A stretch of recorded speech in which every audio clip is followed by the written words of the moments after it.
Welcome to the Prepping Report. In this part of the 2013 goals, we're going to look at food. There's a lot of different varieties of things you can do with food. I'm just going to hit on some high points, give you some stuff to think about for the year 2013.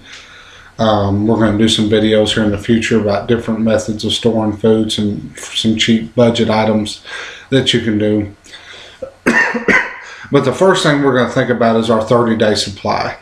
Everybody needs a 30-day supply. If you do not have one, that's where I recommend food-wise as a prepper you start off at. Take food that you can eat, that you can prepare easily, store 30 days of it for your family. So you need to look at how many calories a day that you're going to need. There's a lot of different spreadsheet programs out there that you can use to calculate how you know you got your 30-day supply. Every one of them's different. I use a pretty simplistic one. A buddy of mine made it for me. It just gives the name, the food, how many survival days I've got off that food, and the quantity I have, and the expiration date of the food, so I know when it's going to go out of stock. I use that with all my preps, with short-term and long-term. If you do not have some type of spreadsheet program to look at your food, you can email me at preppingreport@gmail.com, and I will email you a copy of the spreadsheet I use. But when we get down our 30-day supply, open up your pantry or your cabinet or wherever you store it, and make sure everything's in date. A lot of times in the hustle and bustle, a can may get moved here or a box may get moved there, and if it's stuck in the back and we don't see it, it could be a year or so, or it could be back there even longer than that, and the food's out of date, it's no good. It's time that we throw it away, or even if you don't want to store it again for this next year, you won't use it, so you may want to give it to some type of food bank if it's still edible. And if you're doing good with your 30-day supply, remember your 30-day supply is food you eat, so you need to constantly rotate it into your other pantries that you use, however which way you do it. And if you're not having a problem with nothing going out of date, this may be the year that you may want to think about turning your 30-day supply into a 60-day supply or a 45-day supply.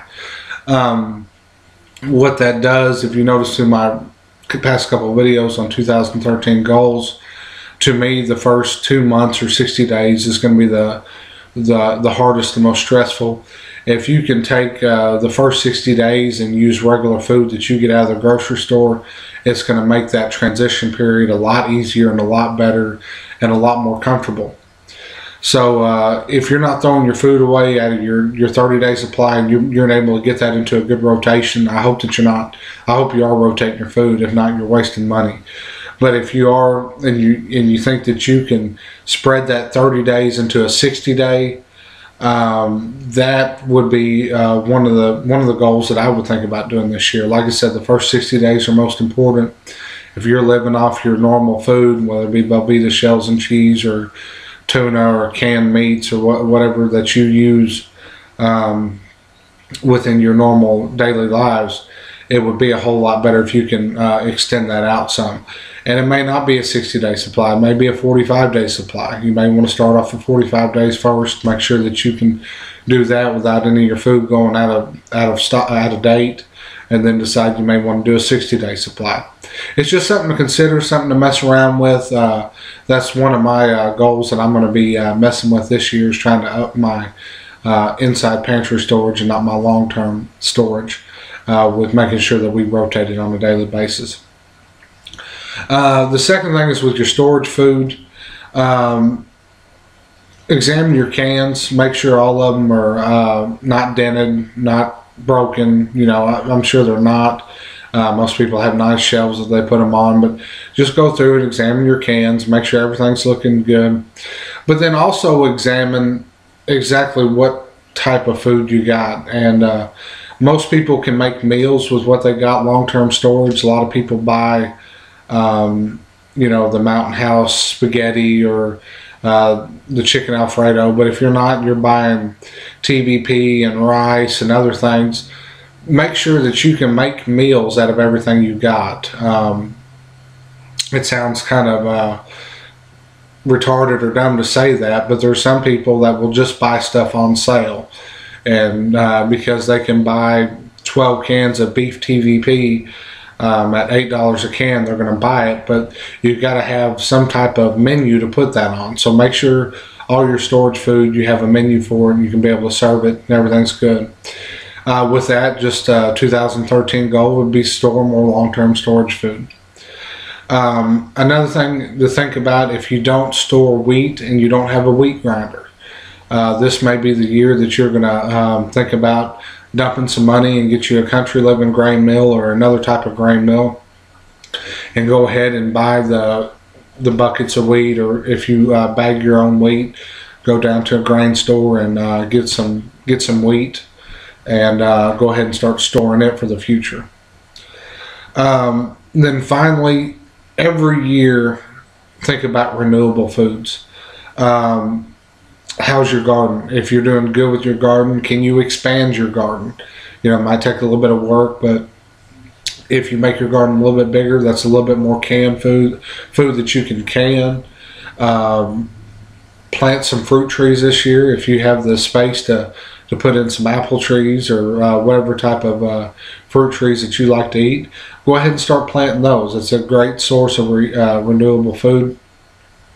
Finally, if you got a huge garden and you don't think that you can expand it anymore, maybe you can put in some chickens or maybe some rabbits. Build up a little rabbit cage and try, keeping rabbits up. That's another great source of renewable meat. A very easy thing to do.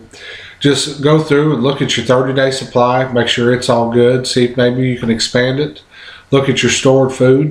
Make sure that all your cans are great, nothing's damaged. Make sure you can make meals out of it to determine what food you want to store more of. Maybe this is the year, like I said, about wheat, but most importantly is the renewable foods. If you're not gardening at all, this year should be the year that you start putting in a garden. Start now. If you start now in January planting your garden, when it comes time to plant, everything will be much better in your favor. If you don't have any fruit trees around or nut trees, maybe this is the year that you go to Lowe's or whatever nursery you go to pick up those type of trees, and you plant a couple in your yard, or deal with chickens and learn to raise some chickens and rabbits.